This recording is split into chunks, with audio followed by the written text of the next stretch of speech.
everyone! Panibagong araw at panibagong challenging gisingan sa aking ate Ivanka. At ayan nga, humihilik-hilik pa siya, pakinggan niyong mabuti. Ang sarap-sarap at ang himbing pa ng tulog niya. So bale, ginigising ko na nga siya para makapag-start na kami mag-prep dahil 7:45 mahigit na ng umaga. At kailangan nasa school na siya ng mga bago mag 8:30. Hi ate, wake up loves! Diyan nga pala guys, nakuha ko na yung toy niya. Nung binuksan ko ang kanyang blanket, nakuha ko na yung kanyang Play-Doh. So naitabi ko na siya sa gilid ng lamesa. At stretching pa nga muna siya. Balang ginagawa ko nga pala kay Ivanka, baka kasi isipin ng iba, hindi ko pinapaliguan yung bata. So sa hapon, pagkadating niya ng school, konting pahinga, tapos saka ko siya nililiguan. Para kinabukasan, punas-punas na lang at saka suklay, toothbrush, at bihis ng damit niya. Siyempre, nakakapagod naman 'di ba sa umaga na gigising ka ng mas maaga, tapos ipe-prepare mo pa siya, papaliguan, at ang lamig-lamig pa ng tubig. Siyempre, hindi kaya ng bata yun. Binuksan ko nga pala muna ang mga bintana. Ayan, para naman makakita tayo ng mas maliwanag. Para mas gumising na rin si Ivanka, kasi the more na walang liwanag, mas lalo pa rin masarap ang tulog niya. Oopsie, yan. Siguro tayo mga moms na may mga preschooler or toddlers na nag-school na, KG1, KG2, or more pa, is talagang ganito yung mga pinagdadaanan sa araw-araw. Medyo iba lang yung sa akin kasi mag-isa lang ako dahil si Habi nasa work location niya. Medyo mabagal din yung kilos ko kasi 37 weeks nga pala ako ngayong araw din. So, celebrate natin yan. So, magpo-post ako mamaya ng picture ko with my 37-week older na bebe sa tummy. Ayaw pa talaga niyang bumangon.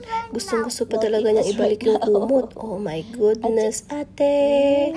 Kaya ang ginagawa ko, talagang pipilitin ko siyang gisingin. At hanggang sa kikilitiin ko pa siya.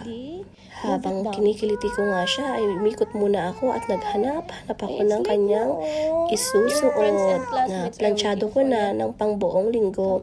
Minsan sobra pa kasi syempre may mga times na hindi natin mapaplansya kagad. At saka syempre para ready na, kukuhain mo na lang at isusuot mo na lang sa kanya.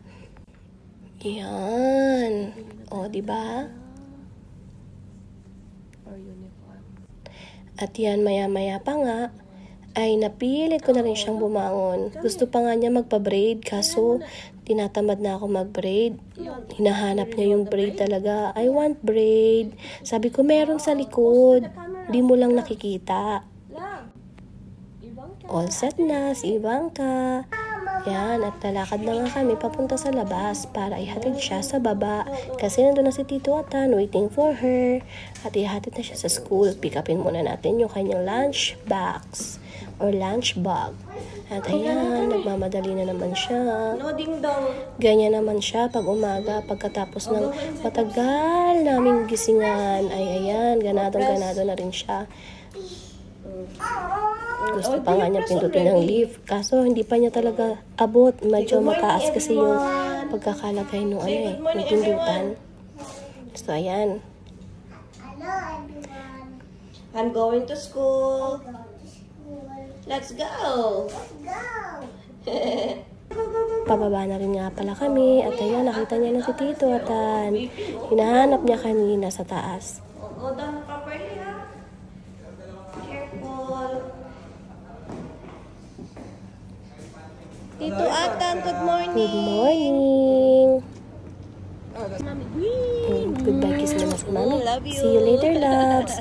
At ayan nga, yan ang aming mini vlog ngayong umaga ng Miyerkules. So, bye-bye and thank you for watching. Please follow, like, subscribe. Bye-bye!